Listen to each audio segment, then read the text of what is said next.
We are walking through the story of the Bible, focusing on the role of priests, And that story begins with God creating a garden called Eden. where heaven and earth are one. And God places humans in the garden to be his royal image, his priests, so that humans and God can work together as one. And this whole setup is called God's blessing. But tragically, the priestly humans are duped into rebelling against God and then exiled from the garden. But God promises that one day a descendant will come to defeat that evil deceiver and restore humanity as royal priests. And we learn he'll be both a priest and a sacrifice. But as it stands, humanity is outside of Eden, and things have spiraled into chaotic violence. But God chooses from the wreckage a couple, Abraham and Sarah.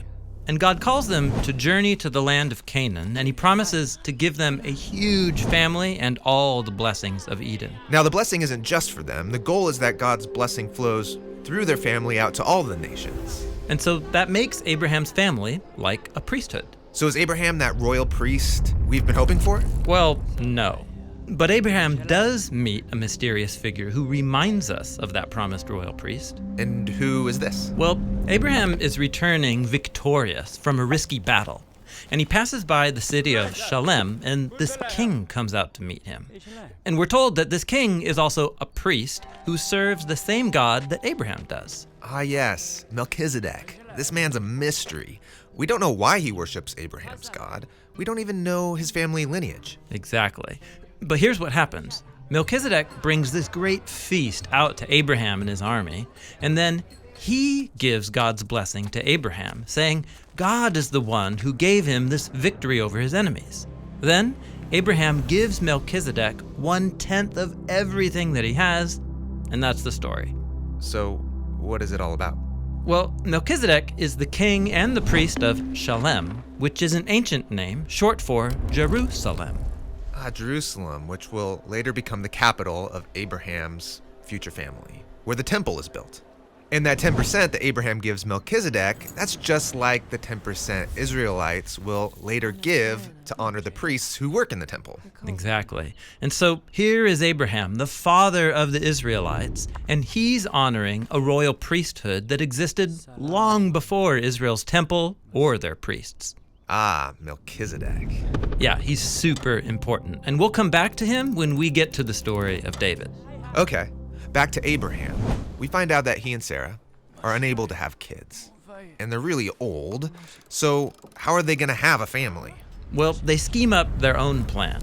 Sarah forces her Egyptian slave to produce a child with Abraham. But once that happens, Sarah ends up despising her slave and oppressing her. So instead of trusting God for a family, they do it on their own terms. Right. And so God eventually does give them their own son, Isaac, but then God promptly asks for the life of that son back. Abraham is called to offer up Isaac on a mountain as a sacrifice. And we're told this is a test. God's requiring Abraham to own up to his failures, to stop his scheming, and to surrender his family's future to God. Abraham and Isaac go up the mountain, build an altar, and right as Abraham is about to offer up his son, God stops him, and he provides a substitute ram that can be sacrificed in Isaac's place. And here, the narrator stops the story and starts speaking to you, the reader, saying, "This is why we today say, on the mountain of Yahweh, it will be provided." the mountain of Yahweh, that's Jerusalem. That's right. And so notice, in both of these stories we've looked at, Abraham is near that high place that will later be called Jerusalem. In the first story, Abraham meets a royal priest, and in the second story, God provides a substitute sacrifice that covers for the sins of Abraham's family.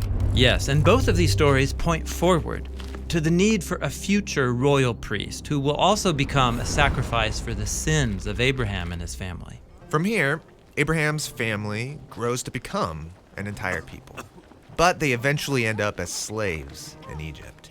And so, how can a group of slaves produce a royal priest? Exactly. And so that brings us to Moses, whose story we're going to look at next.